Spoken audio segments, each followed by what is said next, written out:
Hello hello hello जी, अस्सलाम वालेकुम। अस्सलाम वालेकुम जी मोहतरम, कौन और कहाँ से? तेजी काजी वरनगांव से बोल रहा हूँ। मेरा सवाल है जनाब ये कि रमजान महीने में वो कौन सा ऐसा अमल है जो अल्लाह तबारक व तआला को वो बहुत ही पसंदीदा है?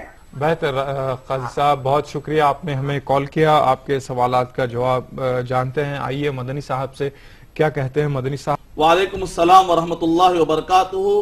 भाई ने जो सवाल किया है कि रमजान मुबारक में इबादत, कौन सी इबादत सबसे ज्यादा अहम या मशहूर और मारूफ है कुरान और सुन्नत में, या और इसी तरह कि कौन सी इबादत ज्यादा से ज्यादा करनी चाहिए, वो सारी इबादतें कि जिन इबादतों का नबी अकरम सल्लल्लाहु अलैहि वसल्लम ने इस रमजान मुबारक में एहतमाम फरमाया।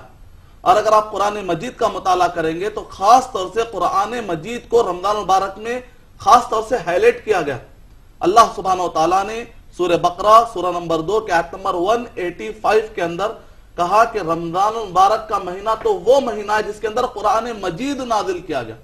यानी कि इस महीने को इस वजह से अजीम नहीं कहा गया कि इसके अंदर हम रोजा रखते हैं, या इसके अंदर लोग उमरा करते हैं, या इस वजह से कि लोग इसके अंदर ज़कात अदा करते हैं, या तौहीद और अल्लाह का जिक्र करते हैं। लेकिन अल्लाह सुब्हानहु व तआला ने इस रमजान की अहमियत बताते हुए कहा कि इसके अंदर कुरान मजीद नाजिल हुआ। इसका मतलब ये निकला कि खास तौर से कुरान मजीद एहतमाम के साथ अल्लाह सुब्हानहु व तआला फरमा रहे हैं कि कुरान मजीद का नाजिल होना, इसका मतलब ये निकला कि जिस कदर मुमकिन हो सके कुरान मजीद से करीब होना, कुरान मजीद से अपने लगाव का इजहार करना अल्लाह सुब्हानहु व तआला के पास सबसे ज्यादा पसंदीदा अमल है। साथ में रोजों का एहतमाम, सूरह बकरा सूरह नंबर 2 आयत नंबर 185, फमन शहिदा मिनकुम अश-शहरा फल्यसुम, जो कोई इस महीने को पाले उस पर रोजा रखना वाजिब है। एतिकाफ का एहतमाम अगर मुमकिन हो सके तो सूरह बकरा सूरह नंबर 2 आयत नंबर 187।